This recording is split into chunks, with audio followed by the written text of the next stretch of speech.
Uma mulher sozinha num canto, cercada por olhares julgadores. Um homem poderoso avançando sobre ela. E então, um fazendeiro simples que atravessou todo o salão para dizer 3 palavras que mudariam 2 vidas para sempre. A fogueira de São João crepitava alta no centro do terreiro da fazenda principal, lançando sombras dançantes sobre os rostos das pessoas reunidas para a festa mais esperada do ano. O cheiro de quentão e milho assado preenchia o ar da noite fria, enquanto a sanfona e a viola comandavam os pares que rodopiavam na dança. Era uma celebração vibrante, com bandeirinhas coloridas enfeitando todo o espaço e crianças correndo entre os adultos. Mas para Francisca Ferreira, aquele era um dos momentos mais solitários de sua vida. Ela estava encostada na parede de madeira do salão improvisado, longe o suficiente da fogueira para não chamar atenção, perto o bastante para não parecer completamente isolada. Seu vestido de chita verde era simples, mas bem cuidado, costurado por suas próprias mãos, com o tecido que conseguira comprar depois de semanas de trabalho. Aos 28 anos, Francisca carregava nos ombros o peso de um passado que a perseguia como sombra em dia de sol. Viúva há pouco mais de um ano, ela havia deixado sua cidade natal para escapar das línguas afiadas que não se cansavam de murmurar sobre as circunstâncias da morte de seu marido. A picada de cobra que matara seu esposo fora considerada suspeita demais por vizinhos que adoravam uma fofoca. Alguns diziam que ela tinha colocado a serpente no quarto propositalmente. Outros juravam que ela era uma espécie de feiticeira. As acusações nunca foram provadas, mas também nunca foram esquecidas. Sem família para defendê-la e sem recursos para sobreviver em meio ao escândalo, Francisca juntou suas poucas posses e viajou para aquela pequena cidade do interior paulista, onde conseguiu emprego como costureira na casa da família Tavares, uma das mais respeitadas da região. Mas mesmo ali, tão longe de onde tudo acontecera, os rumores a haviam encontrado. A fofoca viaja mais rápido que qualquer carta, e logo alguns moradores já cochichavam sobre a viúva suspeita que havia chegado. Francisca sentia o peso dos olhares, ouvia as conversas que cessavam quando ela se aproximava. Percebia como algumas mulheres puxavam seus maridos para longe quando ela passava. Por isso, naquela noite de festa, ela se mantinha afastada, observando de longe a alegria que parecia pertencer a todos, menos a ela. A música mudou para um ritmo mais lento, e os casais no centro do terreiro se aproximaram. Francisca pensou em ir embora discretamente quando percebeu um movimento diferente na multidão. As pessoas se afastavam, abrindo caminho, e ela sentiu seu estômago apertar ao reconhecer quem se aproximava. Coronel Augusto Barros caminhava em sua direção com a confiança de quem nunca recebera um não na vida. Era um homem alto, de bigodes fartos e roupas caras, dono de mais da metade das terras produtivas daquela região. Viúvo há alguns anos, ele tinha a reputação de conseguir tudo o que desejava, seja por dinheiro ou por intimidação. "Boa noite, Dona Francisca", disse ele, parando à sua frente com um sorriso que não chegava aos olhos. "Está muito sozinha neste canto. Uma dama bonita como a senhora não deveria passar a noite inteira encostada na parede." Francisca forçou um sorriso educado. "Estou bem aqui, coronel, apenas apreciando a festa." O coronel deu um passo mais perto, invadindo seu espaço pessoal. "Insisto, vamos dançar. Já ouvi falar muito sobre a senhora e gostaria de conhecê-la melhor." A forma como ele disse aquilo, com um tom que misturava interesse e algo mais sombrio, fez o coração de Francisca acelerar de medo. "Agradeço a gentileza, mas prefiro não dançar esta noite", respondeu ela, mantendo a voz firme, apesar do nervosismo. O sorriso do coronel desapareceu. "Não está sendo muito simpática, Dona Francisca. Já recusei convites mais gentis." Antes que ela pudesse recuar, o coronel estendeu a mão para pegá-la pelo braço. Foi então que uma voz grave cortou o ar, vinda de algum lugar atrás dele. O coronel deveria ouvir quando uma dama diz não. Se você está chegando aqui no canal agora, venha fazer parte dessa família. Se inscreva no canal para não perder nenhuma história como essa. É gratuito e você ajuda a fortalecer essa comunidade de pessoas que adoram histórias emocionantes. Escreva também nos comentários de onde você nos ouve. Nós adoramos saber até onde nossas histórias chegam. Francisca olhou por cima do ombro do coronel e viu um homem alto, atravessando o espaço entre as pessoas com passos decididos. Ela o reconheceu imediatamente, embora nunca tivessem trocado mais que cumprimentos educados. Era Pedro Almeida, o fazendeiro que morava algumas léguas ao norte, conhecido por seu trabalho duro e sua honestidade. Ele não era rico como o coronel, mas sua fazenda de café era bem cuidada, e ele tinha a reputação de ser um homem justo e de palavra. Pedro tinha cerca de 35 anos, ombros largos de quem trabalha na terra, e um rosto sério que naquele momento carregava uma determinação que fez o coronel se virar completamente. Isto não é da sua conta, Almeida, disse o coronel com voz dura. Pedro parou ao lado deles, e Francisca percebeu que ele era ainda mais alto do que parecia de longe. Ele olhou primeiro para ela com uma expressão que pedia desculpas antecipadas pelo que ia fazer, e depois encarou o coronel diretamente nos olhos. É da minha conta, sim, coronel. A senhora já recusou seu convite. O coronel deu uma risada sem humor. E o que exatamente o senhor pretende fazer a respeito? Pedro deu um passo à frente, colocando-se parcialmente entre Francisca e o coronel. Ela é minha. As 3 palavras caíram como pedras no silêncio que havia se formado ao redor deles. Francisca sentiu seu rosto esquentar e percebeu que todas as pessoas próximas haviam parado de dançar e conversavam, olhando fixamente para a cena.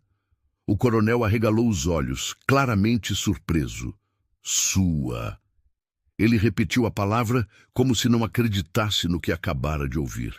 Sim, respondeu Pedro com calma, mas havia aço em sua voz. Minha, e peço que respeite isso. O coronel olhou de Pedro para Francisca e de volta para Pedro, processando a informação. Seu rosto estava vermelho, mas ele era esperto o suficiente para não criar um escândalo público maior. Não sabia que a viúva tinha um pretendente. Disse ele com um sorriso falso. Deveria ter avisado antes, dona Francisca. Teria me poupado o constrangimento. Com isso ele virou-se e afastou-se, mas Francisca conseguiu ver a raiva mal disfarçada em seus olhos. Aquilo não havia terminado, ela sabia. Homens como o coronel Augusto não aceitavam humilhação pública facilmente. Quando o coronel se afastou, Pedro finalmente olhou para Francisca. Peço desculpas por falar pela senhora daquela forma.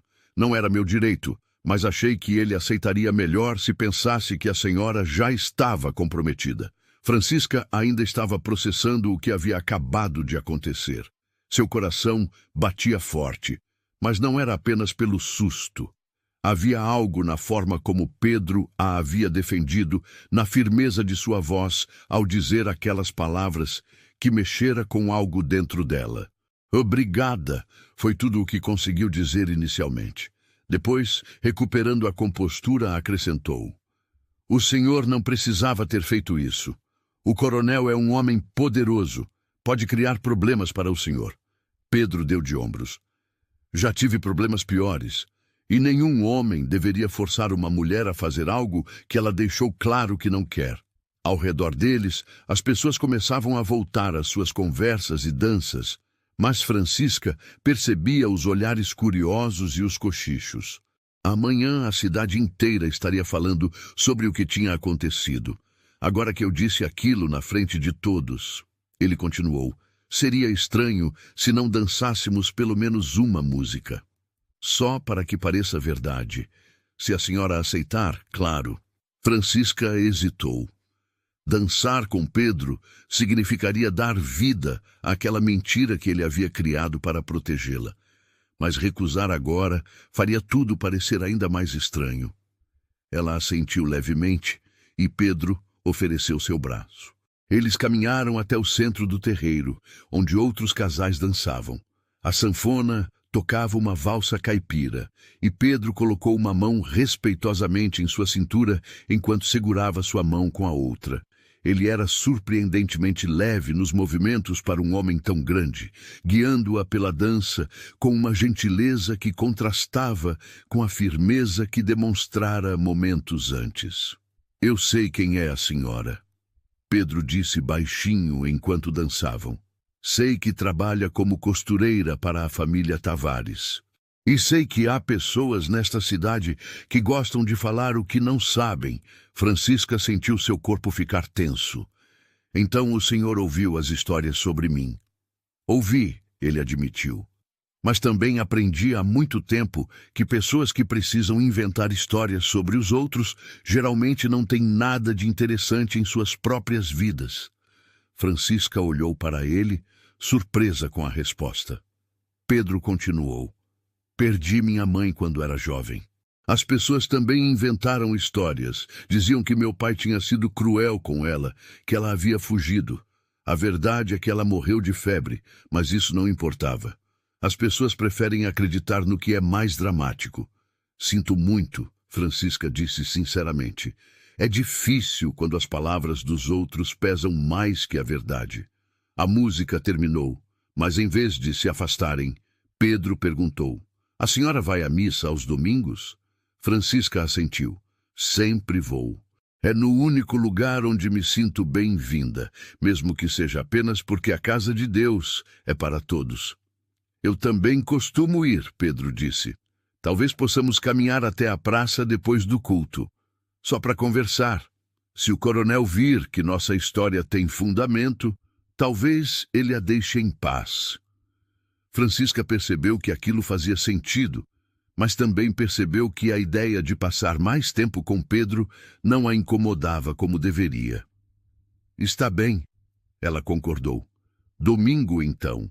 Nos dias seguintes, Francisca continuou seu trabalho na casa dos Tavares, costurando vestidos e consertando roupas. Dona Mercedes, a matriarca da família, era uma mulher bondosa que nunca havia tratado Francisca com desprezo, mas mesmo ela não conseguia esconder a curiosidade sobre os acontecimentos da festa.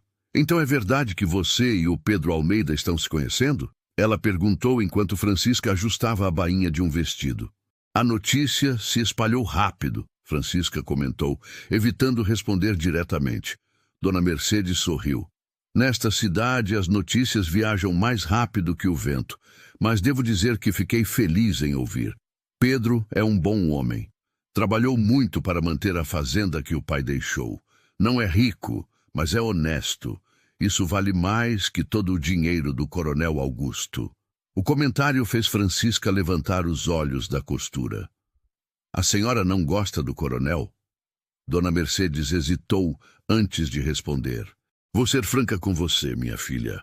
O coronel Augusto é um homem que sempre consegue o que quer, e nem sempre seus métodos são limpos.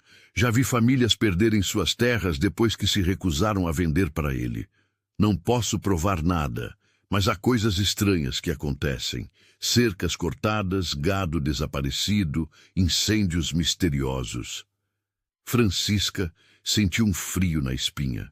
"A senhora acha que ele faria algo assim comigo? Por causa da festa?" Dona Mercedes tocou seu braço gentilmente. "Por isso estou contente que você tenha Pedro ao seu lado agora. O coronel respeita a força e Pedro tem a reputação de não se intimidar facilmente. Apenas tome cuidado, querida. Homens poderosos não gostam de serem contrariados publicamente." Francisca assentiu, mas as palavras de Dona Mercedes ficaram ecoando em sua mente pelo resto do dia. Ela havia fugido de um escândalo apenas para se ver potencialmente no meio de outro tipo de problema. Mas quando pensava em Pedro, na forma como ele havia a defendido sem hesitar, Sentia algo que não experimentava há muito tempo: esperança. Quando o domingo chegou, Francisca acordou mais cedo que o normal. Vestiu seu melhor vestido, um azul claro com detalhes brancos que ela mesma havia bordado, e prendeu os cabelos castanhos num coque simples, mas elegante. A missa foi como sempre, com o padre falando sobre caridade e perdão, mas Francisca mal conseguiu se concentrar nas palavras. Seu coração disparava toda vez que olhava para o lado e via Pedro sentado alguns bancos atrás, vestindo uma camisa branca limpa e um colete marrom. Quando o culto terminou e as pessoas começaram a sair da igreja, Pedro se aproximou dela na escadaria. "Bom dia, dona Francisca." "Bom dia, senhor Pedro," ela respondeu, sentindo o calor subir para suas bochechas. "A senhora ainda está disposta a caminhar comigo até a praça?" "Estou," ela confirmou. Eles começaram a andar lado a lado, mantendo uma distância respeitosa. Mas Francisca estava muito consciente dos olhares curiosos das outras pessoas. A praça era pequena, com alguns bancos de madeira sob a sombra de árvores antigas. Eles sentaram-se em um deles e, por alguns momentos, ficaram em silêncio, apenas observando as crianças brincando e as famílias reunidas. "Posso fazer uma pergunta pessoal?" Pedro disse finalmente. Francisca sentiu seu corpo ficar tenso, mas assentiu. "Seu marido?" ele perguntou com cuidado. "O que realmente aconteceu com ele?" Francisca respirou fundo. Sabia que esse momento chegaria. "Ele morreu de uma picada de cobra," ela disse calmamente. "Estávamos casados há apenas 2 anos. Uma manhã, ele acordou gritando de dor. Quando fui ver, havia uma cobra cascavel no canto do quarto. Chamei ajuda, mas o veneno agiu rápido demais." Pedro permaneceu em silêncio, deixando-a continuar. "E as pessoas acharam suspeito demais," Francisca prosseguiu, sua voz ficando mais baixa. "Diziam que eu tinha colocado a cobra ali, que eu queria me livrar dele. A verdade é que nosso casamento não era feliz. Eu admito isso. Ele bebia muito e às vezes era cruel com palavras, mas eu jamais desejaria sua morte, muito menos causaria algo assim." "Eu acredito em você," Pedro disse simplesmente. Francisca olhou para ele, surpresa. "Assim, sem mais nem menos? O senhor nem me conhece direito." Pedro segurou sua mão. Um gesto simples, mas que fez o coração de Francisca acelerar. "Conheço o suficiente para saber que a senhora não é o que as fofocas dizem. Vejo como trabalha duro, como trata as pessoas com respeito mesmo quando não recebe o mesmo em troca. Isso me diz mais sobre seu caráter do que qualquer história inventada." Lágrimas surgiram nos olhos de Francisca. Fazia tanto tempo que alguém acreditava nela, que alguém a via como ela realmente era. "Obrigada," ela sussurrou. "O senhor não sabe o quanto isso significa para mim." Eles ficaram conversando por mais de 1 hora, e Francisca descobriu que era fácil falar com Pedro. Ele contou sobre sua infância na fazenda, sobre como aprendeu tudo sobre o cultivo de café com seu pai, sobre os desafios de manter tudo funcionando sozinho. Ela falou sobre sua paixão pela costura, sobre como aprendeu o ofício com sua avó, sobre seus sonhos de um dia ter seu próprio ateliê. Mas algo estava acontecendo que nenhum dos dois esperava. O que tinha começado como uma farsa para proteger Francisca estava se transformando em algo real. As semanas seguintes trouxeram uma rotina que Francisca passou a valorizar profundamente. Todo domingo, após a missa, ela e Pedro caminhavam até a praça e conversavam por horas. Às vezes, ele a levava para conhecer lugares bonitos nos arredores da cidade, sempre com o cuidado de manter tudo dentro dos limites do que seria considerado apropriado. Francisca sentia-se cada vez mais confortável na presença dele e percebia que ele também se abria mais a cada encontro. Em uma dessas tardes, enquanto caminhavam por uma estrada de terra que levava à fazenda de Pedro, ele parou e apontou para uma propriedade à distância. "Aquela é a minha terra", disse com orgulho discreto na voz. "Não é grande como as do coronel, mas é honesta. Cada pé de café ali foi plantado com meu próprio suor." Francisca observou a extensão dos cafezais, as fileiras organizadas de plantas, a casa simples, mas bem cuidada no topo de uma pequena colina.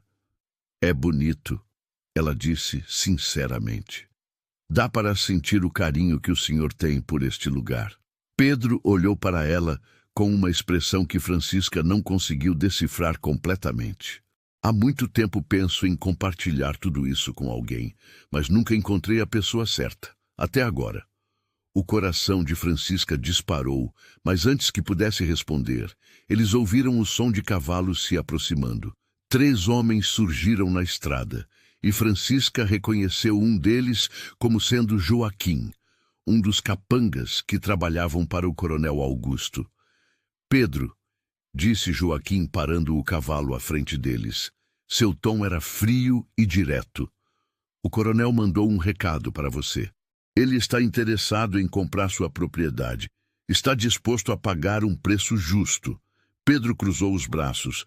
"Já disse antes e repito agora. Minha fazenda não está à venda." Joaquim sorriu, mas não havia humor em sua expressão. "O coronel esperava que você dissesse isso. Por isso me pediu para deixar claro que seria do seu interesse reconsiderar. Coisas ruins podem acontecer com fazendas pequenas como a sua. Acidentes, sabe como é." "Isso é uma ameaça?" Pedro perguntou, dando um passo à frente. Joaquim deu de ombros. "É apenas um aviso amigável. O coronel cuida dos amigos dele, mas pode ser muito difícil para quem escolhe ser inimigo." Os 3 homens deram meia volta e partiram, deixando uma nuvem de poeira para trás. Pedro estava com o rosto fechado, os punhos cerrados. Francisca tocou seu braço suavemente. "É por minha causa, não é? Ele está fazendo isso por causa daquela noite na festa." Pedro suspirou. "O coronel vem tentando comprar minha terra há meses." "Mas sim, depois daquela noite, a pressão aumentou. Não me arrependo do que fiz, Francisca. Nunca me arrependerei. Mas não posso deixar que o senhor perca tudo por minha causa," ela disse, a angústia clara em sua voz. "Talvez se eu for embora da cidade, se eu desaparecer, ele deixe o senhor em paz." Pedro segurou seus ombros, fazendo-a olhar diretamente para ele. "Não quero que você vá embora. Não me importo com as ameaças do coronel. O que me importa é que você fique." "Mas sua fazenda, tudo pelo que trabalhou," ela insistiu. Pedro a puxou mais perto, e pela primeira vez, Francisca viu algo além de gentileza em seus olhos. Havia determinação, mas também havia algo mais profundo. "Francisca, eu não fingi aquilo na festa apenas para proteger você do coronel. Fiz porque desde que você chegou a esta cidade, não consigo parar de pensar em você. Sei que é rápido, sei que mal nos conhecemos, mas sinto que você é a pessoa que eu estava esperando encontrar." Francisca sentiu lágrimas surgirem em seus olhos. "Eu também sinto isso", ela admitiu, "mas tenho tanto medo. Medo de que meu passado arruine tudo, medo de que o coronel faça algo terrível com você, medo de acreditar que posso ser feliz de novo." Pedro limpou uma lágrima que escorria por seu rosto. "Então vamos enfrentar esses medos juntos." Ele não precisou dizer mais nada. Quando seus lábios se encontraram, foi como se todas as peças de um quebra-cabeça se encaixassem perfeitamente. O beijo foi suave, cuidadoso, cheio de promessas não ditas. Quando se separaram, ambos estavam sem fôlego. "Casa comigo", Pedro disse, sua voz rouca de emoção. "Sei que é cedo, mas também sei que não quero passar um dia sequer sem você. Como marido e mulher, podemos enfrentar o coronel juntos, proteger um ao outro." Francisca sabia que deveria hesitar, que deveria ser sensata e pensar nas consequências. Mas pela primeira vez em anos, não quis ouvir a voz da razão. Quis ouvir seu coração, que gritava que aquele homem à sua frente era diferente de todos os outros, que aquilo era real e verdadeiro. Sim, ela respondeu, um sorriso abrindo-se em seu rosto. Sim, eu caso com você. Eles se abraçaram ali, no meio da estrada empoeirada, enquanto o sol começava a se pôr no horizonte. Era um momento de pura felicidade, mas ambos sabiam que a batalha real estava apenas começando. O coronel Augusto não era homem de aceitar derrotas, e ele já havia deixado claro que não descansaria até conseguir o que queria. Naquela mesma noite, Francisca estava em seu pequeno quarto nos fundos da casa dos Tavares quando ouviu batidas urgentes na porta. Era Dona Mercedes, com o rosto preocupado. Francisca, querida, preciso te contar algo que ouvi hoje na cidade. O coronel está espalhando histórias sobre você, dizendo que você enfeitiçou o Pedro, que usou algum tipo de magia para fazê-lo se apaixonar. Está até sugerindo que foi assim que você matou seu primeiro marido. Francisca sentiu como se tivessem jogado água fria nela. Ele está tentando me destruir, ela sussurrou. Dona Mercedes segurou suas mãos. Não vou mentir. Algumas pessoas estão acreditando, mas muitos outros estão questionando. O padre até falou hoje que não devemos julgar sem conhecer a verdade, e há algo mais que precisa saber. O coronel também está conversando com membros da Câmara Municipal. Está dizendo que Pedro está sendo manipulado e que isso pode afetar toda a comunidade. Francisca sentou-se na cama, sentindo o peso da situação. O que ele quer realmente? Por que está fazendo tudo isso? Dona Mercedes hesitou antes de responder.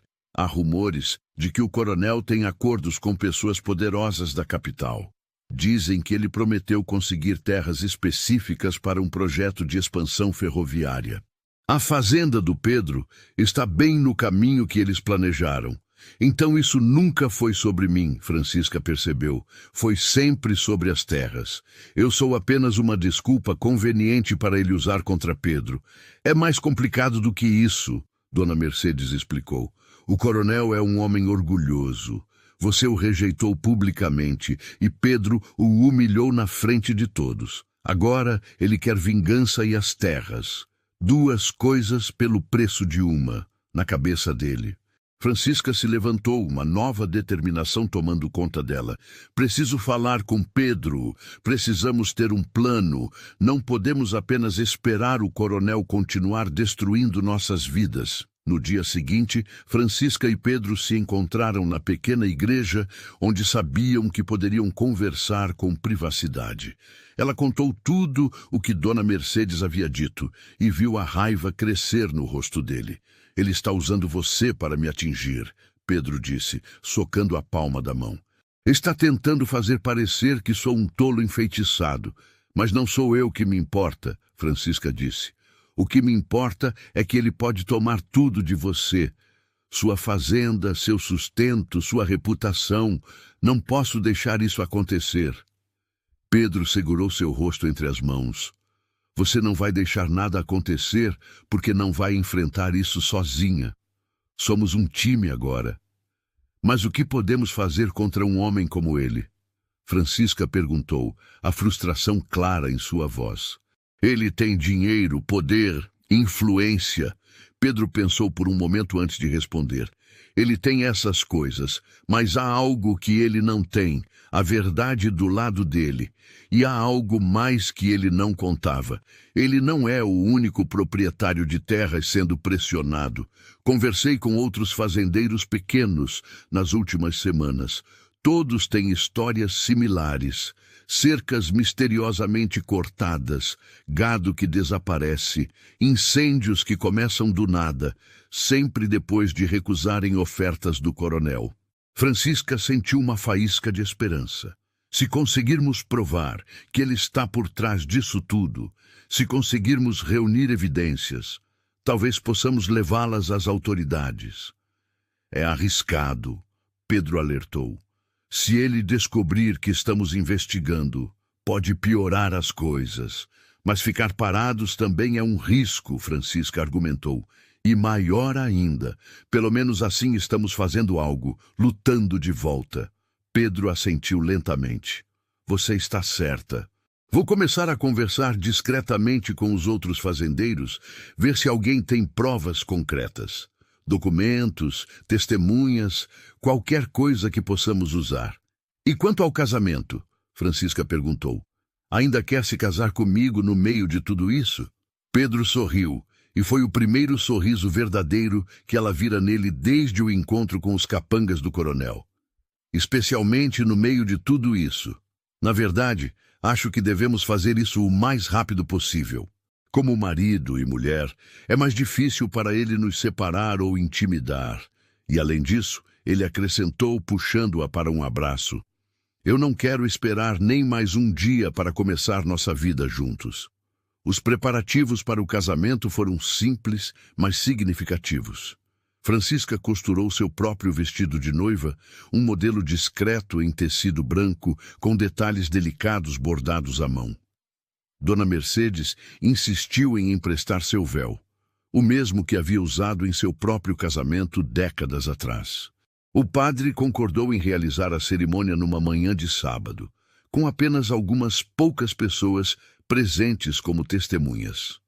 Pedro usou o melhor terno que possuía, e Francisca nunca o havia visto tão nervoso e feliz ao mesmo tempo. A cerimônia foi breve, mas emocionante.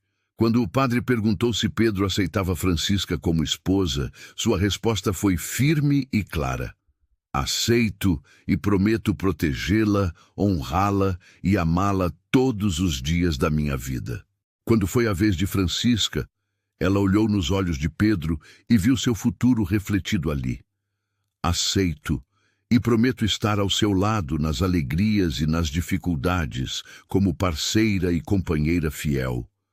O beijo que selou a união foi aplaudido pelos presentes.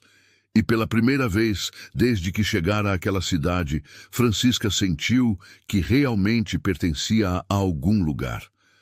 A pequena festa após a cerimônia foi realizada na casa dos Tavares, que generosamente ofereceram seu quintal para a celebração. Havia comida simples, mas farta, e os poucos amigos que Pedro e Francisca tinham compareceram com presentes modestos e palavras de incentivo. Mas a sombra do coronel Augusto ainda pairava sobre tudo. Ele não compareceu, obviamente, mas sua presença era sentida na ausência de muitas outras pessoas que teriam vindo se não tivessem medo de contrariar o homem mais poderoso da região. Se você está acompanhando essa história até aqui, deixe sua curtida e me conte nos comentários. Você já enfrentou uma situação em que precisou lutar por algo que era importante para você? Como foi sua experiência? Adoro ler cada comentário desta comunidade incrível. Após a festa, Pedro levou Francisca para sua fazenda, que agora seria o lar deles. A casa era pequena, mas aconchegante, com móveis simples feitos de madeira de lei e janelas que davam vista para os cafezais. Francisca caminhou pelos cômodos, imaginando como poderia tornar aquele espaço verdadeiramente deles. Podemos fazer algumas mudanças, Pedro disse, observando-a explorar a casa. Pintar as paredes, fazer cortinas novas. O que você quiser. Francisca se virou para ele, os olhos brilhando. Está perfeito do jeito que está. É nosso, e isso é tudo o que importa. Eles passaram aquela primeira noite como marido e mulher, conversando sobre sonhos e planos, construindo juntos a visão de futuro que queriam criar. Mas a realidade voltou a bater a porta já na segunda semana de casamento. Pedro havia saído cedo para verificar os cafezais quando encontrou uma cena devastadora. Mais de 100 pés de café haviam sido arrancados durante a noite, suas raízes expostas ao sol.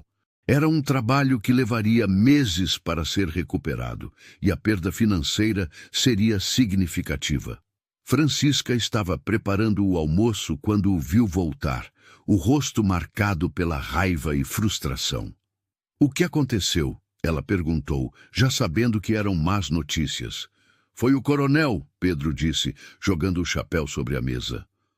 Ou seus homens destruíram parte da plantação. É um recado claro. Francisca sentiu a raiva crescer dentro dela. Não podemos deixar que ele continue fazendo isso. Precisamos agir agora. Concordo, Pedro disse. Já mandei recado para 3 outros fazendeiros que confio. Vamos nos encontrar amanhã à noite, aqui mesmo. Se todos trouxerem o que sabem, talvez tenhamos evidências suficientes para levar à Câmara Municipal ou até ao juiz da comarca. No dia seguinte, como combinado, 3 homens chegaram à fazenda ao cair da noite. Eram fazendeiros como Pedro, homens trabalhadores que lutavam para manter suas propriedades. Sentados ao redor da mesa de jantar, cada um compartilhou sua história. João Silva contou como seu celeiro havia pegado fogo misteriosamente 2 semanas depois de recusar vender suas terras. Antônio Ferraz falou sobre o gado que desaparecera, mais de 20 cabeças numa única noite. Manuel Costa mostrou documentos de uma oferta de compra que o coronel havia feito, com valores muito abaixo do que a propriedade valia. Ele está usando as mesmas táticas com todos nós, Pedro concluiu. Primeiro faz uma oferta baixa. Quando recusamos, começam os problemas. Depois ele volta com uma nova oferta, ainda mais baixa, dizendo que é para nosso próprio bem antes que mais coisas ruins aconteçam. E vocês têm provas concretas ligando esses incidentes ao coronel? Francisca perguntou. Os homens trocaram olhares desconfortáveis. É aí que está o problema, Manuel admitiu. Todo mundo sabe que é ele, mas provar é diferente. Seus homens são espertos, nunca deixam rastros claros. Francisca pensou por um momento. E se conseguíssemos alguém de dentro, alguém que trabalha para ele e esteja disposto a testemunhar? É perigoso, João alertou. Quem trairia o coronel seria marcado para sempre, talvez até corresse risco de vida. Mas pode ser a única forma, Pedro concordou. Conheço um homem que trabalhou para o coronel até o ano passado. Foi dispensado quando questionou algumas ordens. Talvez ele saiba de algo útil. Os homens conversaram até tarde, traçando um plano. Pedro iria procurar o ex-funcionário do coronel. Os outros continuariam documentando qualquer incidente suspeito em suas propriedades. Francisca se ofereceu para usar seus contatos na cidade, as mulheres para quem costurava, para tentar descobrir mais informações sobre os planos do coronel. Nas semanas seguintes, o casal trabalhou incansavelmente. Pedro conseguiu encontrar o ex-funcionário, um homem chamado Roberto, que concordou em testemunhar em troca de proteção. Ele confirmou que o coronel ordenava diretamente os atos de sabotagem e intimidação, e até mencionou um livro de contabilidade onde tudo era registrado, incluindo pagamentos feitos aos capangas por serviços específicos. Francisca, por sua vez, descobriu através de Dona Mercedes que o coronel tinha dívidas consideráveis na capital e precisava daquelas terras urgentemente para saldar compromissos financeiros. A ferrovia era sua única saída e por isso estava tão desesperado. Se essa história está mexendo com você até aqui, considere apoiar clicando em Valeu Demais. O botão Valeu Demais é uma forma de ajudar financeiramente o canal. Esse pequeno gesto nos ajuda a continuar trazendo histórias que emocionam e inspiram pessoas como você. Uma noite, enquanto organizavam todos os documentos e depoimentos que haviam coletado, Francisca olhou para Pedro com admiração. Conseguimos muito mais do que eu imaginava, ela disse. Temos testemunhos, documentos, até evidências financeiras. Pedro assentiu, mas havia preocupação em seus olhos. O problema agora é o que fazer com tudo isso. Se formos à Câmara Municipal, o coronel tem aliados lá. Podem enterrar nossa denúncia. E se formos direto ao juiz, Francisca sugeriu, saltando a Câmara completamente? Pedro considerou a ideia. É arriscado, mas pode ser nossa melhor chance. O juiz da comarca é conhecido por ser justo. Se conseguirmos uma audiência com ele, podemos apresentar tudo de uma vez. Foi então que ouviram barulho do lado de fora. Pedro pegou a espingarda que mantinha próxima à porta e foi investigar, com Francisca logo atrás dele. No quintal, iluminado apenas pela luz da lua, eles viram 3 figuras mexendo nos fundos do celeiro. "Pedro!" Francisca sussurrou. "Eles vão incendiar!" Pedro não hesitou. Deu um tiro para o alto, o som ecoando pela noite. "Saiam da minha propriedade!" ele gritou. Os 3 homens correram para os cavalos que haviam deixado escondidos, mas na pressa um deles derrubou algo. Quando se foram, Pedro e Francisca foram ver o que era. Era uma lata de querosene e, mais importante, um lenço com as iniciais AB bordadas. Augusto Barros. "Finalmente temos uma prova física", Francisca disse, pegando o lenço cuidadosamente. "Isso, junto com tudo o mais, pode ser suficiente."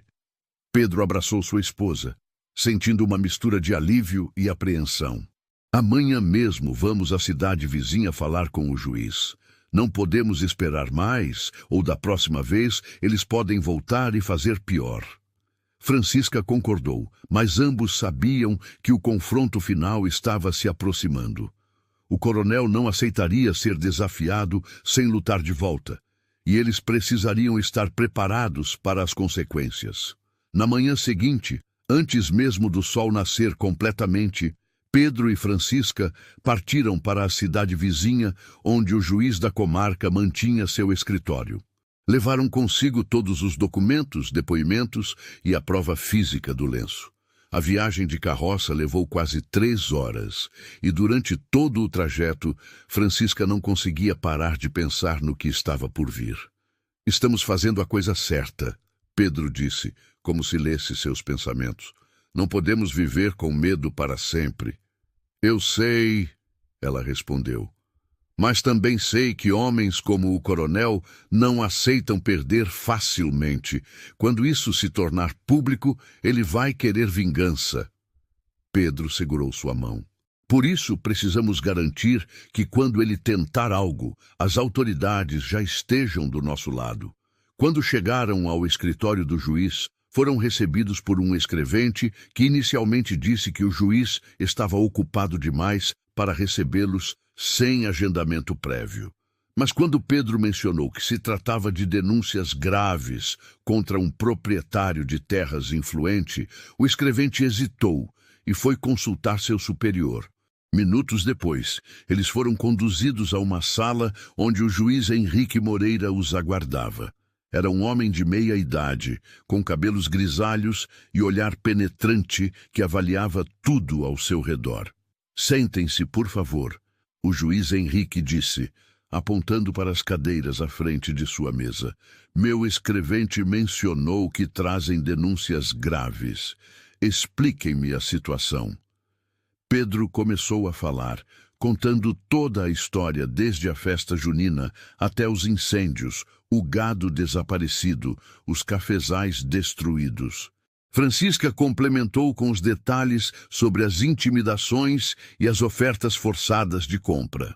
Então, apresentaram os documentos um por um, os depoimentos dos outros fazendeiros, o testemunho de Roberto, o ex-funcionário, os registros de ofertas de compra com valores absurdamente baixos e, finalmente, o lenço com as iniciais do coronel, encontrado na tentativa de incêndio. O juiz examinou cada papel cuidadosamente, seu rosto permanecendo neutro durante toda a apresentação. Quando terminou, ele se recostou na cadeira e entrelaçou os dedos. "Essas são acusações muito sérias contra um homem de posição como o coronel Augusto Barros. Estão cientes das implicações?" "Estamos, senhor juiz", Pedro respondeu firmemente. "Mas também estamos cansados de viver com medo. Não somos os únicos sendo prejudicados, e se nada for feito, ele continuará destruindo a vida de pessoas honestas." O juiz assentiu pensativamente. "O testemunho desse tal Roberto é crucial. Ele está disposto a repetir tudo isso sob juramento, mesmo sabendo que será confrontado pelo coronel e seus advogados?" "Ele está", Francisca confirmou. "Conversamos longamente com ele. Roberto tem sua própria família para proteger. E sabe que enquanto o coronel tiver poder ilimitado, ninguém estará seguro. O juiz tamborilou os dedos na mesa. Muito bem. Vou aceitar essa denúncia e abrir uma investigação formal. Mas devo alertá-los, esse processo será longo e difícil. O coronel tem recursos, advogados caros e amigos em lugares altos. Entendemos, senhor juiz, Pedro disse, mas preferimos lutar a nos render. O juiz sorriu levemente pela primeira vez. Essa determinação os honra. Vou despachar oficiais para começar as investigações ainda esta semana. Enquanto isso, recomendo que sejam extremamente cuidadosos. Um homem acuado pode se tornar ainda mais perigoso. Quando saíram do escritório do juiz, Francisca sentiu como se um peso tivesse sido tirado de seus ombros, mas ao mesmo tempo um novo peso se instalara. Agora era oficial. Agora o confronto era inevitável. Pedro, ela disse enquanto caminhavam de volta para a carroça, o que acontece se o juiz não conseguir provar nada? Se o coronel for esperto demais e escapar?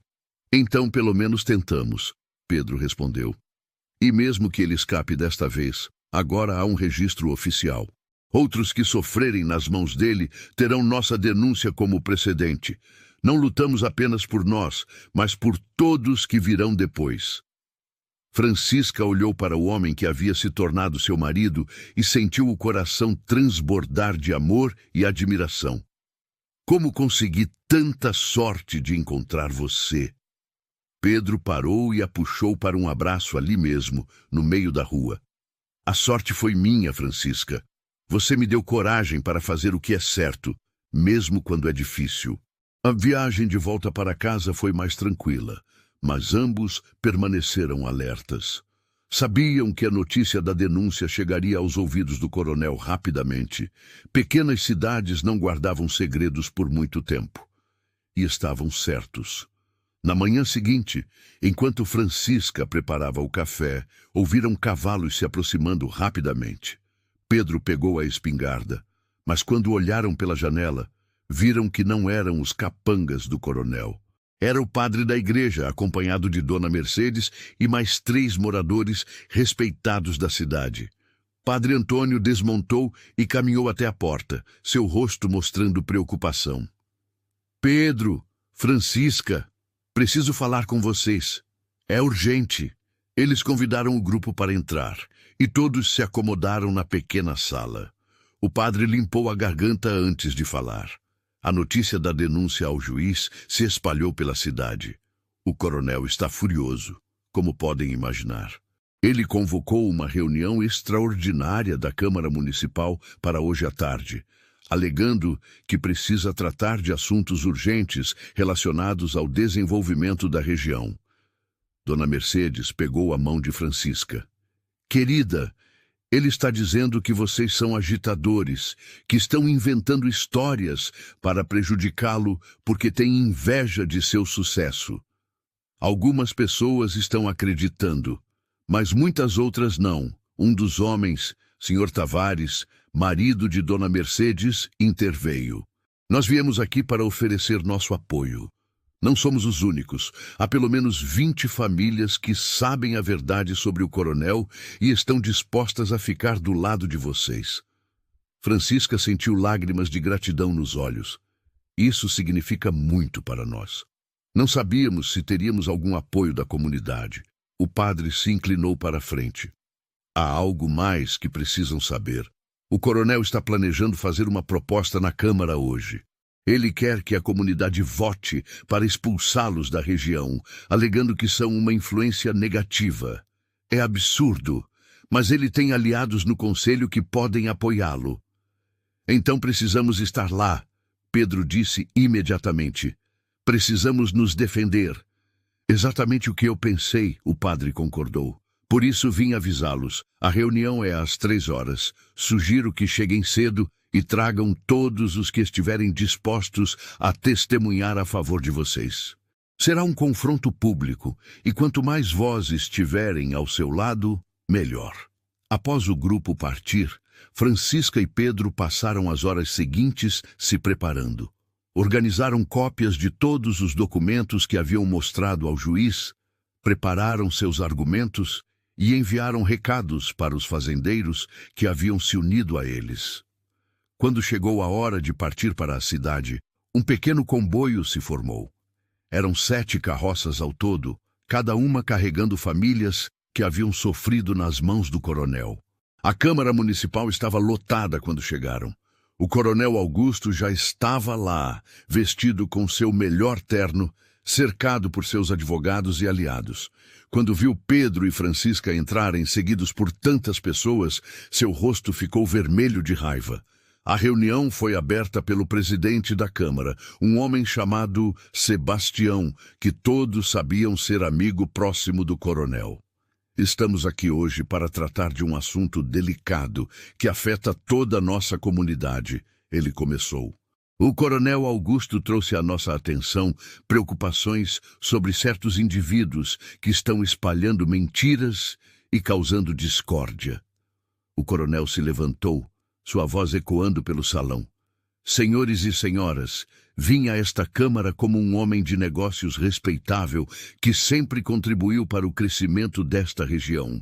No entanto, tenho sido vítima de uma campanha difamatória orquestrada pelo Sr. Pedro Almeida e sua esposa.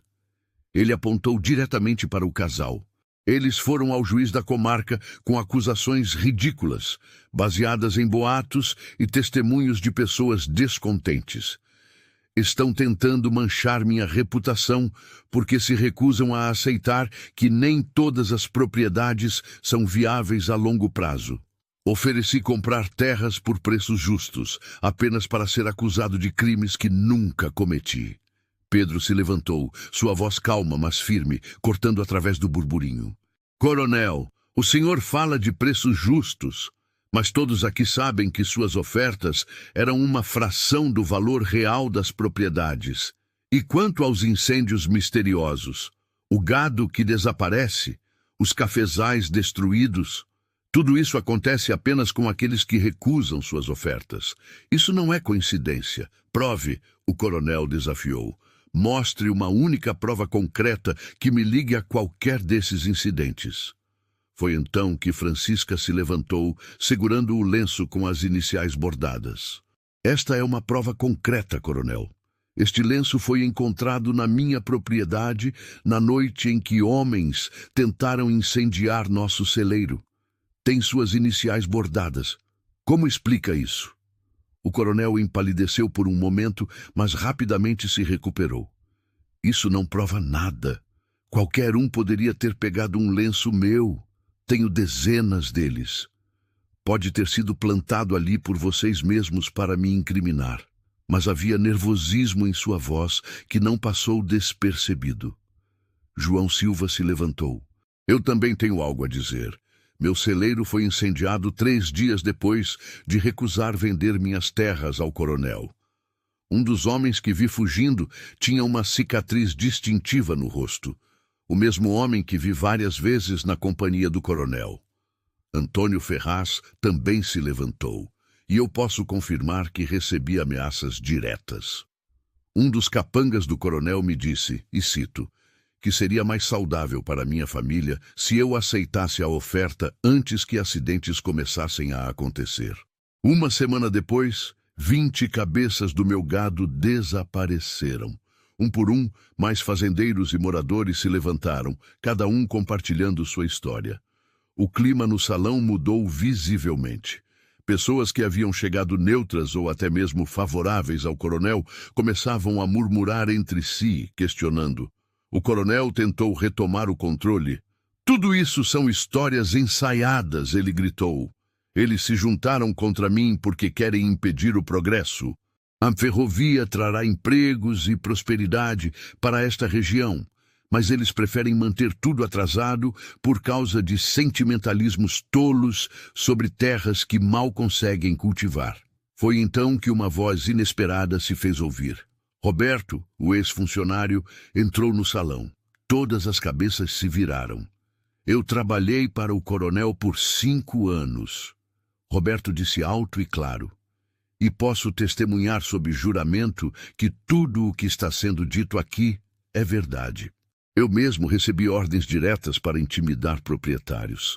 Há registros, um livro de contabilidade onde cada pagamento por serviço está documentado. Eu sei onde está guardado. O silêncio que se seguiu foi absoluto. O coronel olhou para Roberto com ódio puro. Você é um traidor, um mentiroso que foi forçado a dispensar por roubo. Roberto não se abalou.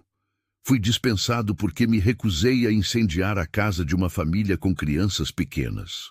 Isso está além do que minha consciência podia suportar. E agora estou disposto a dizer tudo ao juiz da comarca. O presidente da Câmara bateu o martelo na mesa, tentando restaurar a ordem, enquanto o salão explodia em conversas agitadas. O coronel Augusto estava visivelmente abalado, seu rosto alternando entre vermelho de raiva e pálido de nervosismo. Seus advogados cochichavam furiosamente em seus ouvidos, tentando desenvolver uma estratégia de defesa. "Ordem, por favor", Sebastião gritou. "Precisamos manter a civilidade nesta reunião." Mas a civilidade já havia sido quebrada. Pessoas que antes tinham medo de falar contra o coronel, agora se levantavam com suas próprias histórias. Uma senhora idosa contou como seu filho havia perdido o emprego na serraria depois que ela se recusou a vender um pequeno lote de terra que pertencia à família há gerações. Um comerciante revelou que havia sido pressionado a não vender suprimentos para fazendeiros que estivessem na lista negra do coronel. Até mesmo o ferreiro da cidade admitiu que fora instruído a cobrar preços absurdos de certas pessoas, tudo sob ameaça de perder os contratos lucrativos que tinha com as propriedades do coronel. Cada testemunho era como uma pedra adicionada a uma pilha que crescia, o peso da verdade ficando impossível de ignorar. Francisca observava tudo com o coração apertado. Via o império de medo que o coronel havia construído desmoronando diante de seus olhos, mas também sabia que isso o tornava ainda mais perigoso. Homens assim não caíam sem lutar e geralmente arrastavam outros consigo. O coronel finalmente encontrou sua voz novamente. "Isso é um absurdo", ele trovejou. "Uma conspiração orquestrada por pessoas amarguradas e fracassadas que querem um bode expiatório para seus próprios problemas. Vocês realmente acreditam nessas histórias fantasiosas?" "Não são histórias fantasiosas quando há evidências concretas", uma nova voz disse da porta. Todos se viraram para ver o juiz Henrique Moreira entrando no salão acompanhado por 2 oficiais. Sua presença imponente comandou o silêncio imediato. "Senhor juiz", o presidente da Câmara gaguejou, surpreso. "Não esperávamos sua presença." "Imagino que não", o juiz respondeu secamente. "Mas quando soube desta reunião extraordinária, achei prudente comparecer pessoalmente." O juiz caminhou até o centro do salão, seu olhar percorrendo todos os presentes antes de pousar no coronel. "Coronel Augusto Barros, recebi denúncias formais contra o senhor envolvendo intimidação, destruição de propriedade e conspiração para a fraude. Com base nas evidências preliminares e nos testemunhos que acabei de ouvir aqui, estou autorizando uma busca completa em suas propriedades, incluindo seus escritórios e registros financeiros." O coronel deu um passo à frente, tentando manter sua compostura. "Com que autoridade o senhor? Com a autoridade que me foi conferida pela comarca e pelo governo territorial?" O juiz interrompeu. "E se o senhor tentar impedir esta investigação de qualquer forma, será considerado obstrução da justiça, o que apenas piorará sua situação." Virou-se para os oficiais. "Conduzam a busca imediatamente. Quero todos os livros de contabilidade, correspondências e qualquer documento que possa ser relevante. E garanto, coronel, que se encontrarmos o que esperamos encontrar, o senhor responderá por cada crime cometido." A expressão do coronel mudou. A arrogância deu lugar ao desespero e então ao ódio puro. Ele olhou ao redor do salão, para todas as pessoas que antes o temiam e respeitavam, e viu apenas acusação em seus olhos. Vocês vão se arrepender disso, ele disse, sua voz baixa e ameaçadora. Especialmente você, apontando para Pedro e sua bruxa de esposa. Acham que venceram, mas isso está longe de terminar. Cuidado com suas palavras, coronel, o juiz advertiu. Ameaças públicas também são crime. O coronel saiu do salão seguido por seus advogados, mas todos puderam ver que era a saída de um homem derrotado. O murmúrio no salão cresceu até se tornar uma celebração cautelosa. Pessoas começaram a cumprimentar Pedro e Francisca, agradecendo por sua coragem. Dona Mercedes abraçou Francisca com lágrimas nos olhos. Vocês fizeram o que todos nós tínhamos medo de fazer. Deram voz aos que eram silenciados pelo medo. O padre Antônio colocou a mão no ombro de Pedro. Esta comunidade tem uma dívida com vocês dois. Mostraram que juntos somos mais fortes que qualquer tirano.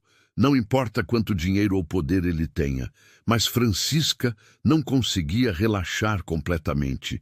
Ela conhecia homens como o coronel, havia vivido com um. Quando acuados, quando perdiam tudo, tornavam-se imprevisíveis e perigosos. Pedro, ela sussurrou, agarrando o braço do marido, precisamos ter cuidado. O que ele disse não foi uma ameaça vazia.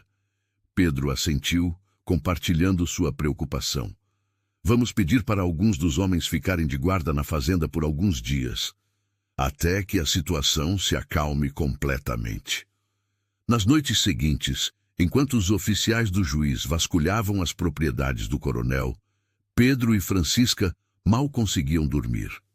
Mantinham a casa trancada e a espingarda sempre à mão. João Silva e Antônio Ferraz se revezavam montando guarda, e suas esposas ficavam com Francisca durante o dia para que ela não estivesse sozinha.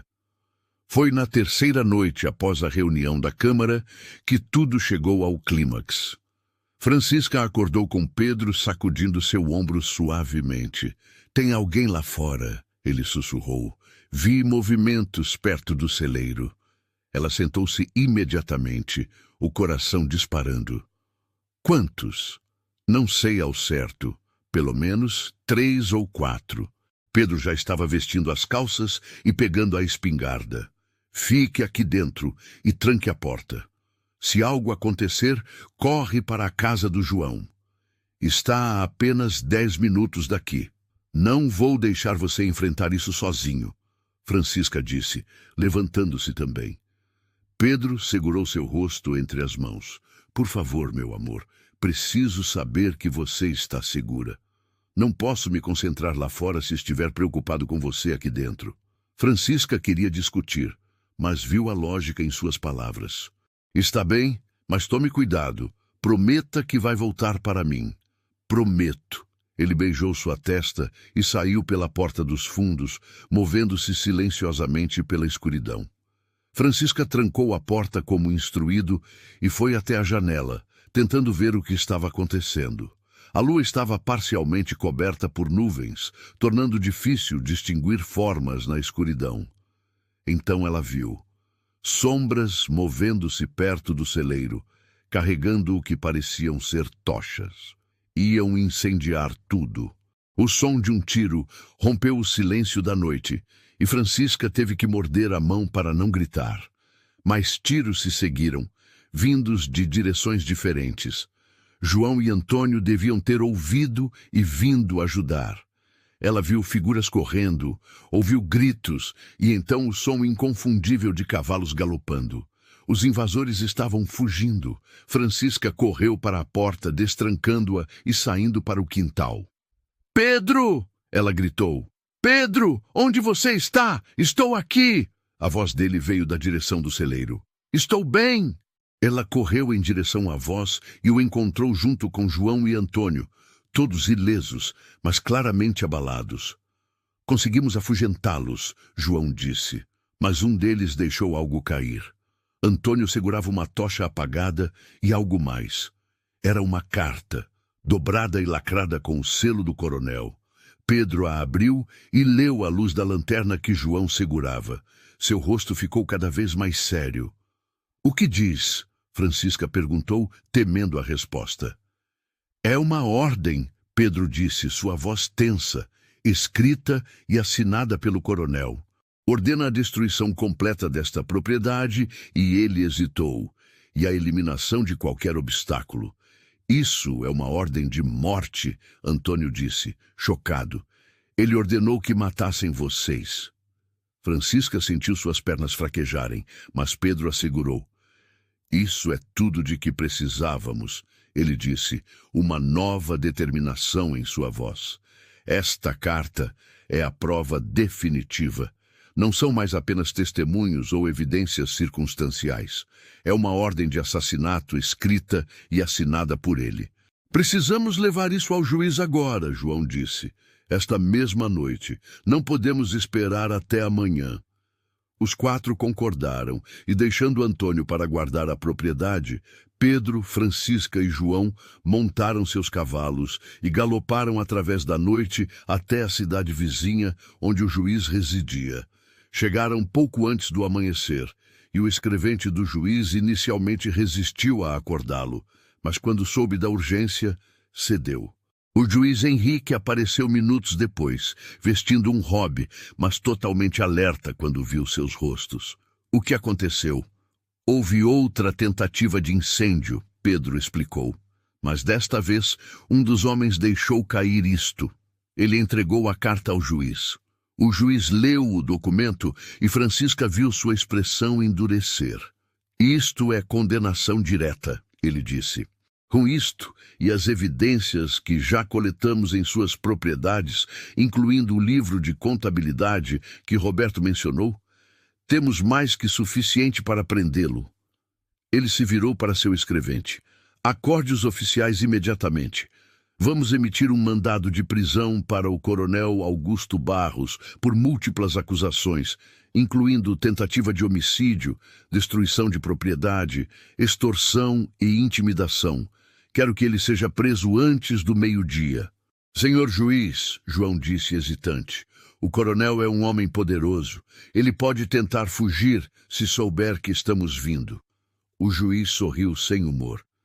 "Já tomei a precaução de ter homens vigiando todas as saídas de sua propriedade principal desde que começamos a busca. Ele não vai fugir." Francisca finalmente permitiu-se sentir um lampejo de esperança. "Acabou então? Ele vai pagar por tudo que fez?" "Vai pagar", o juiz confirmou. "E quando eu terminar de investigar completamente, garanto que ele passará muitos anos pensando sobre as consequências de suas ações. A justiça às vezes demora, mas eventualmente alcança até os mais poderosos." O sol estava nascendo quando Pedro, Francisca e João voltaram para a fazenda. Antônio os recebeu com alívio, relatando que nada mais havia acontecido durante sua ausência. A notícia da prisão iminente do coronel se espalhou pela região com a velocidade característica de pequenas comunidades. Antes do meio-dia, como prometido pelo juiz, oficiais chegaram à propriedade principal do coronel Augusto Barros com o mandado de prisão. Dizem que ele tentou suborná-los primeiro, oferecendo quantias absurdas de dinheiro. Quando isso falhou, tentou ameaçá-los com seus contatos políticos. Mas os oficiais permaneceram firmes, e o coronel foi levado sob custódia. Nas semanas seguintes, mais detalhes vieram à tona. O livro de contabilidade que Roberto mencionara foi encontrado escondido em um cofre secreto no escritório do coronel. Continha registros meticulosos de cada pagamento feito a capangas por serviços específicos, incêndios, intimidações, destruição de propriedades. Havia até anotações sobre fazendas específicas que ele planejava adquirir e os métodos que seriam usados para forçar os proprietários a vender. Era tão detalhado que os advogados do coronel tiveram dificuldade em encontrar qualquer defesa possível. O julgamento foi marcado para 3 meses depois, e toda a região aguardava ansiosamente. Mas para Pedro e Francisca, a vida estava finalmente começando a tomar o rumo que sonharam. Com o coronel preso e suas ameaças neutralizadas, eles puderam finalmente respirar aliviados. Pedro trabalhou duro para recuperar os cafezais que haviam sido destruídos, e vários vizinhos vieram voluntariamente ajudar, uma demonstração de gratidão pela coragem do casal. Francisca, por sua vez, começou a receber mais encomendas de costura. Mulheres que antes evitavam falar com ela agora procuravam seus serviços, algumas até se desculpando pelo tratamento frio anterior. Não guardem rancor, Francisca dizia a cada uma delas. O medo faz as pessoas agirem de formas que não são verdadeiramente quem elas são. O importante é que agora estamos livres dele. Uma tarde, enquanto Francisca costurava na varanda e Pedro consertava uma cerca próxima, Dona Mercedes chegou de carroça com uma proposta inesperada. Francisca, querida, ela começou, sentando-se ao lado dela, tenho pensado muito sobre seu talento com agulha e linha. Você já considerou abrir seu próprio ateliê na cidade? Francisca parou de costurar, surpresa. Um ateliê próprio? Nunca pensei que seria possível. Bem, eu e algumas outras mulheres conversamos e estamos dispostas a investir. Há uma pequena loja vaga na rua principal. Com suas habilidades e nossa clientela, poderia ser muito bem-sucedido. Francisca sentiu lágrimas nos olhos. Não sei o que dizer. Isso seria um sonho realizado. Diga sim, Dona Mercedes sorriu.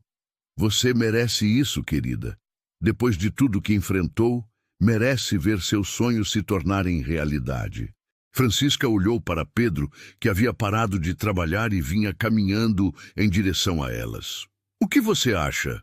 Ela perguntou quando ele se aproximou. Após Dona Mercedes explicar a proposta, Pedro não hesitou. Acho que você deveria aceitar. Você tem um dom e seria egoísmo meu querer mantê-lo só para mim. Além disso, ele sorriu, com seu ateliê ganhando dinheiro, talvez eu possa finalmente comprar aquele touro reprodutor que estava querendo. Francisca deu uma risada, a primeira risada verdadeiramente alegre em muito tempo. Então está decidido, vou abrir meu ateliê. As semanas seguintes foram de preparação intensa. Dona Mercedes e suas amigas ajudaram Francisca a equipar a pequena loja, conseguindo tecidos, linhas, agulhas e tudo mais que seria necessário. Pedro construiu prateleiras e um balcão de atendimento. No dia da inauguração, uma pequena multidão se reuniu, curiosa e solidária. Francisca cortou a fita simbólica, oficialmente abrindo o ateliê Francisca. As encomendas começaram a chegar imediatamente. Vestidos para ocasiões especiais, roupas para crianças, consertos e ajustes. Francisca trabalhava de sol a sol, mas era um trabalho que amava, e pela primeira vez em sua vida estava construindo algo que era verdadeiramente seu.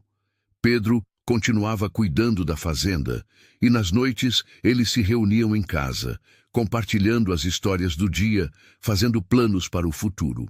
Quando chegou o dia do julgamento do coronel, metade da cidade compareceu ao tribunal.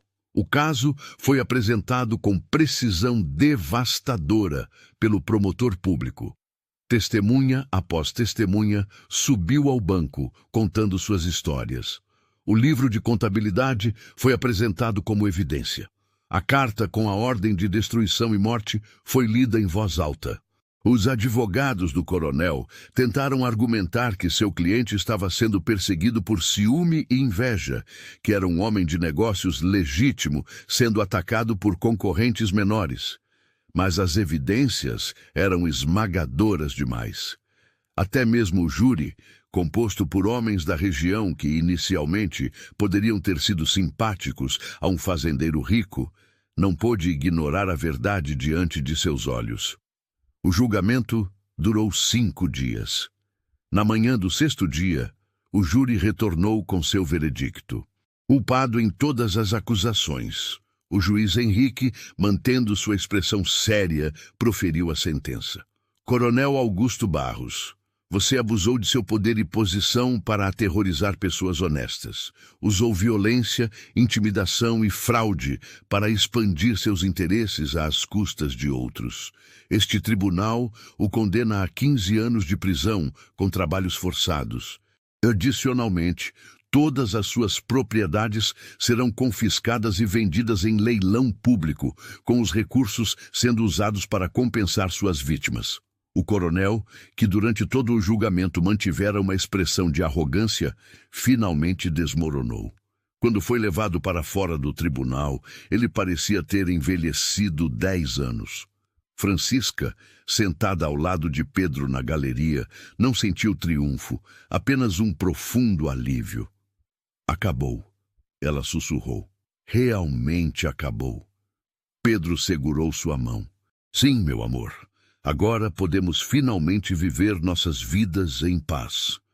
Nos meses seguintes, a vida na região começou a mudar. Com o coronel removido e suas táticas de intimidação expostas, outros fazendeiros menores começaram a prosperar. As terras confiscadas foram leiloadas e muitas foram compradas por famílias trabalhadoras que queriam uma chance de construir suas próprias vidas. A comunidade, que havia sido dividida pelo medo, começou a se unir novamente. O ateliê de Francisca tornou-se não apenas um lugar de negócios, mas um ponto de encontro para mulheres da região. Enquanto esperavam por suas encomendas ou faziam ajustes, elas conversavam, compartilhavam histórias, apoiavam umas às outras. Francisca se tornou uma figura respeitada na comunidade, não apenas por sua coragem em enfrentar o coronel, mas por sua generosidade e bondade. Ela frequentemente fazia roupas de graça para famílias que não podiam pagar e ensinava jovens mulheres o ofício da costura, dando-lhes uma forma de ganhar seu próprio sustento. Pedro também prosperava. Sua fazenda de café produziu uma colheita excepcional naquele ano, e ele usou parte dos lucros para comprar mais terras adjacentes que foram leiloadas da propriedade do coronel. Ele se tornou um líder natural entre os fazendeiros da região, sempre disposto a ajudar vizinhos e compartilhar conhecimento. Uma tarde, Francisca estava trabalhando em seu ateliê quando sentiu uma onda de náusea. Dona Mercedes, que estava por perto escolhendo tecidos, percebeu imediatamente. Querida, você está bem? Você ficou pálida de repente. Francisca sentou-se rapidamente numa cadeira, esperando a sensação passar.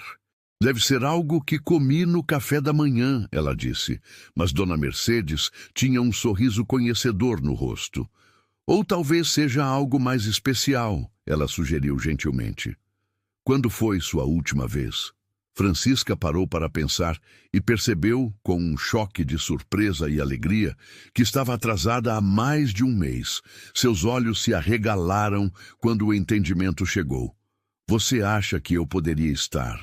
Só há uma forma de saber com certeza, Dona Mercedes disse, mas já vi esse mesmo olhar em dezenas de mulheres. Você está radiante, minha filha. Acho que há um bebê a caminho. Francisca passou o resto do dia num estado de encantamento nervoso. Quando fechou o ateliê ao final da tarde e voltou para casa, encontrou Pedro cuidando dos cavalos no estábulo. Ele olhou para ela e imediatamente percebeu que algo era diferente. Aconteceu algo? Ele perguntou, largando o que estava fazendo e caminhando até ela. Algo maravilhoso, ela respondeu, pegando suas mãos e colocando-as sobre sua barriga. Acho que vamos precisar começar a construir um berço. Pedro levou um momento para entender, e quando compreendeu, seu rosto se iluminou com uma alegria que Francisca nunca havia visto antes. Um bebê? Nós vamos ter um bebê?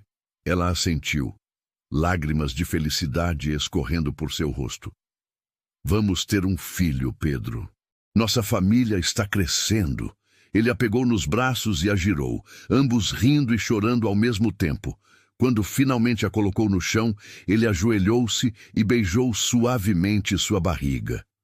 Olá, pequenino. Ele sussurrou.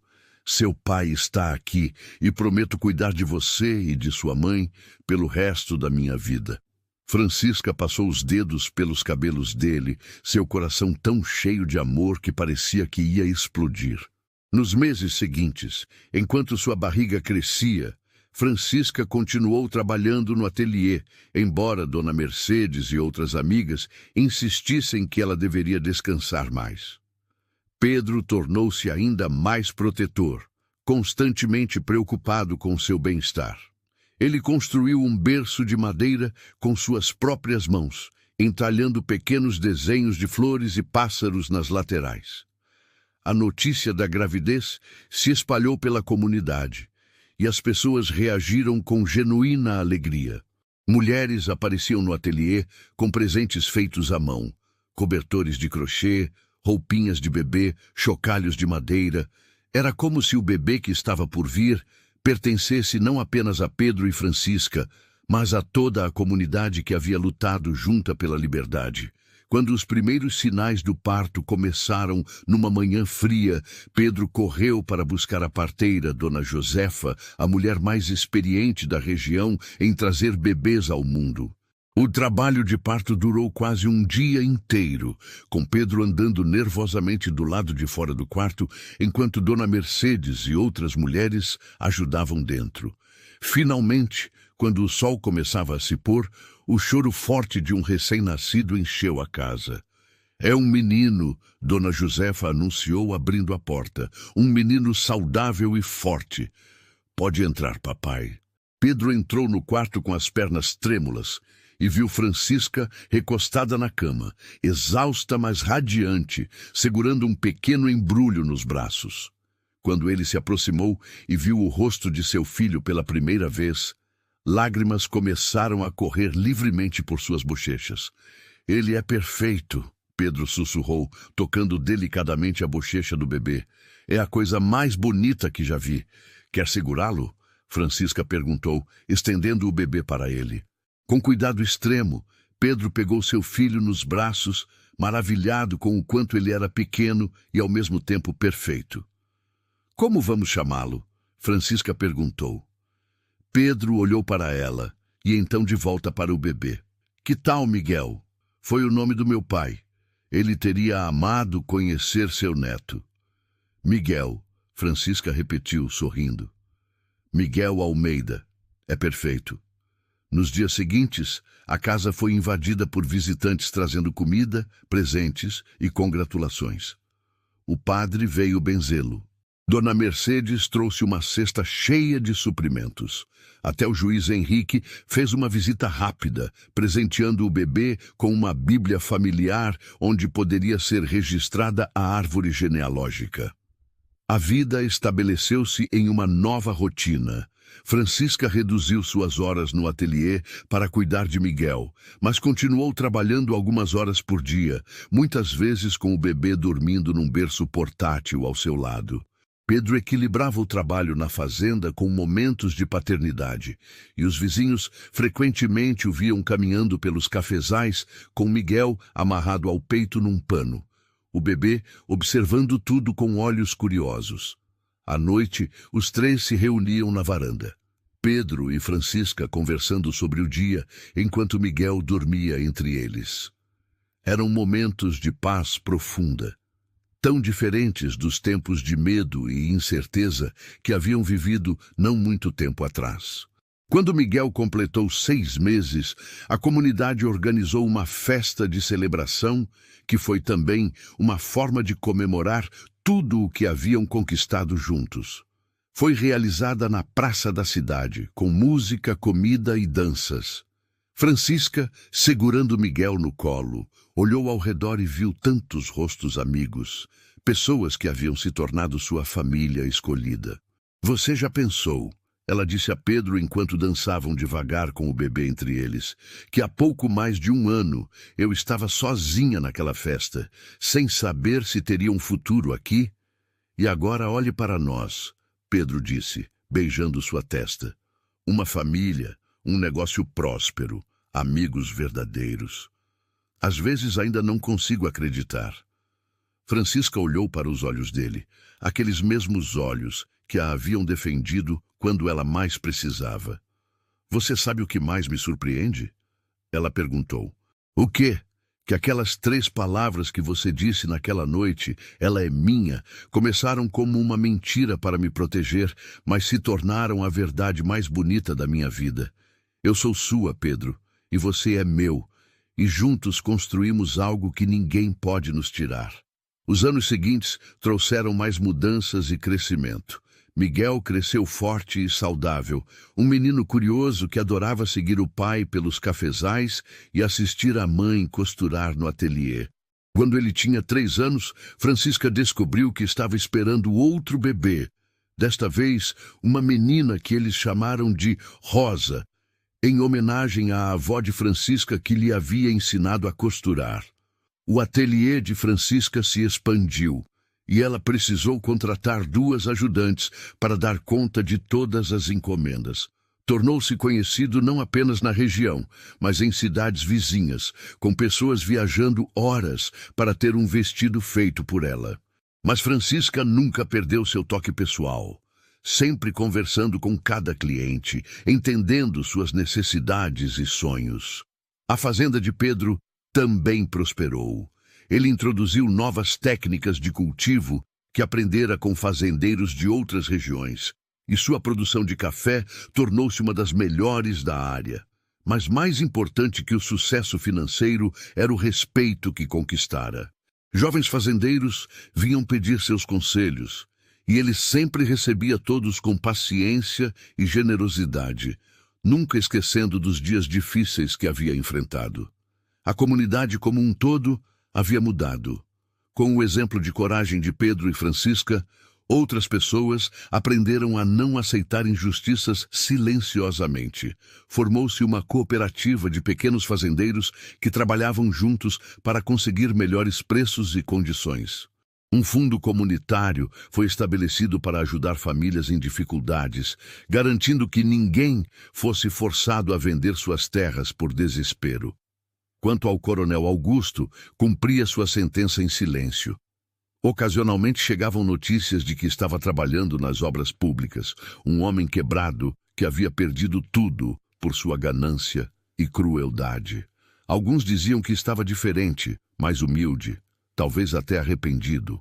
Mas para a maioria das pessoas, ele era apenas uma lembrança de tempos mais sombrios, um capítulo fechado em suas vidas. Numa tarde de domingo, 5 anos depois daquela fatídica festa junina, Pedro e Francisca caminhavam pela praça com Miguel e Rosa. Era a mesma praça onde haviam tido suas primeiras conversas, onde o relacionamento deles havia começado a se desenvolver. Os lugares têm memória, você não acha? Francisca disse, sentando-se no mesmo banco onde haviam se sentado anos atrás. Este lugar viu o início de nossa história. Pedro sentou-se ao lado dela, Miguel subindo em seu colo enquanto Rosa explorava as flores próximas sob o olhar atento da mãe. Às vezes penso em como minha vida seria diferente se não tivesse atravessado aquele salão naquela noite. Ele refletiu. Se tivesse deixado o coronel te intimidar. Francisca segurou sua mão livre. Mas você atravessou. Você teve coragem quando eu mais precisava. E mudou não apenas minha vida, mas a de tantas outras pessoas. Pedro olhou ao redor da praça, vendo famílias aproveitando o dia, crianças brincando, pessoas conversando tranquilamente. Fizemos isso juntos, ele disse. Você foi tão corajosa quanto eu, talvez até mais. Enfrentou não apenas o coronel, mas todo o peso do preconceito e das fofocas. Nunca desistiu, mesmo quando teria sido mais fácil fugir novamente. Você sabe o que aprendi com tudo isso? Francisca perguntou, observando Rosa colher uma florzinha. Aprendi que nossa história, por mais difícil que tenha sido, precisava acontecer exatamente como aconteceu. Cada desafio, cada medo, cada momento de incerteza nos trouxe até aqui. E eu não mudaria nada. Miguel, que havia estado quieto ouvindo os pais conversarem, de repente perguntou, Pai, é verdade que você salvou a mamãe de um homem mau? Pedro e Francisca trocaram um olhar, surpresos que o menino tivesse ouvido histórias sobre aquela época. É verdade, filho, Pedro respondeu. Mas sua mãe também me salvou. Às vezes, salvar alguém não é apenas sobre proteger, mas sobre dar coragem para enfrentar os medos juntos. Como assim, papai? Miguel perguntou, sua curiosidade infantil querendo entender. Francisca se abaixou para ficar na altura dos olhos do filho. Veja, meu amor, quando conheci seu pai, eu estava com muito medo. Medo das pessoas, medo do futuro, medo de nunca encontrar um lugar onde pudesse ser feliz. Mas seu pai me mostrou que quando duas pessoas se apoiam, quando confiam uma na outra e lutam juntas, não há nada que não possam superar. E a gente venceu o homem mau? Miguel perguntou. Vencemos, Pedro confirmou. Mas a vitória mais importante não foi sobre ele. Foi descobrir que somos mais fortes juntos do que jamais seríamos sozinhos. Rosa voltou correndo com um punhado de flores que entregou para Francisca. Para você, mamãe, ela disse com sua vozinha ainda infantil. Obrigada, minha linda, Francisca disse, sentindo lágrimas de gratidão nos olhos. Ela olhou para Pedro, para seus dois filhos, para a praça cheia de vida ao redor deles e percebeu que aquele era o momento que tornava tudo valer a pena. Todos os medos, todas as lutas, todas as noites sem dormir tinham levado a esta tarde perfeita de domingo.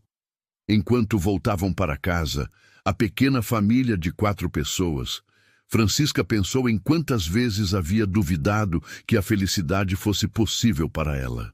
Quantas noites havia chorado, sentindo-se sozinha e julgada. Como havia chegado àquela cidade acreditando que teria que sempre carregar o peso de seu passado. Mas Pedro havia lhe mostrado que o passado não define quem somos, apenas de onde viemos.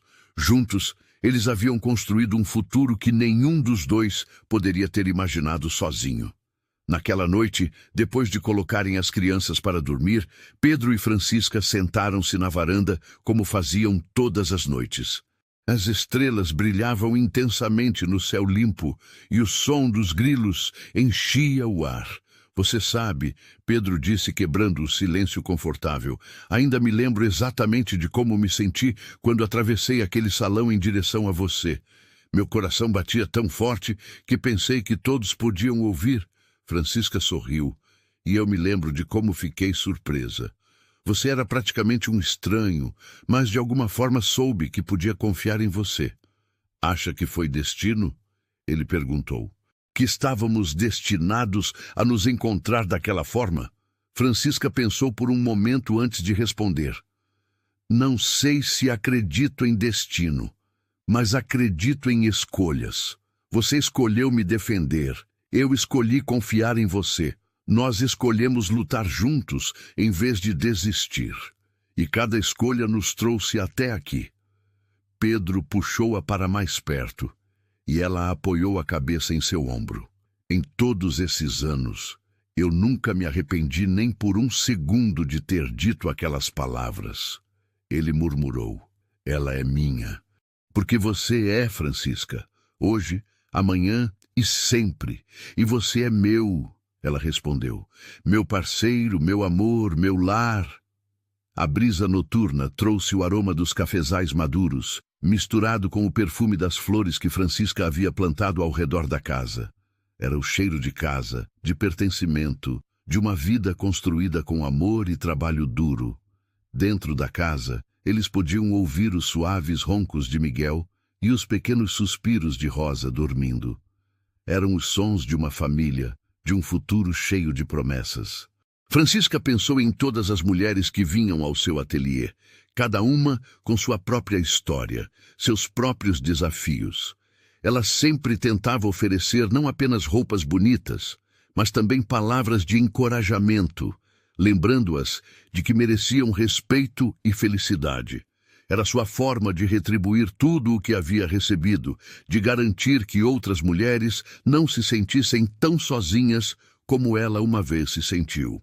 Pedro, por sua vez, fazia o mesmo com os fazendeiros mais jovens, sempre disposto a ajudar, a compartilhar conhecimento, a oferecer uma palavra de apoio quando as coisas ficavam difíceis. Eles haviam transformado sua experiência de sofrimento em uma missão de ajudar outros, provando que o que não nos destrói pode nos tornar não apenas mais fortes, mas também mais compassivos. Enquanto a noite avançava e as estrelas brilhavam cada vez mais intensas, Pedro e Francisca permaneceram na varanda, em silêncio confortável, apenas apreciando a presença um do outro. Não precisavam de palavras para comunicar o amor e gratidão que sentiam. Estava ali, em cada olhar, em cada toque suave, em cada respiração compartilhada. A história deles havia começado com 3 palavras ditas num momento de desafio. Ela é minha. Mas ao longo dos anos, essas palavras haviam ganhado um significado muito mais profundo. Não eram sobre posse ou controle, mas sobre parceria e compromisso. Eram sobre 2 pessoas que haviam escolhido enfrentar o mundo juntas, que haviam transformado uma mentira protetora em uma verdade linda e duradoura.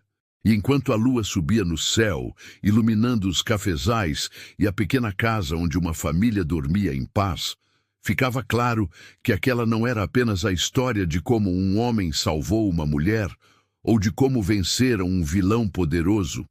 Era a história de como 2 pessoas encontraram uma na outra a coragem para serem quem realmente eram, para lutarem pelo que acreditavam e para construírem juntas uma vida cheia de amor, propósito e dignidade.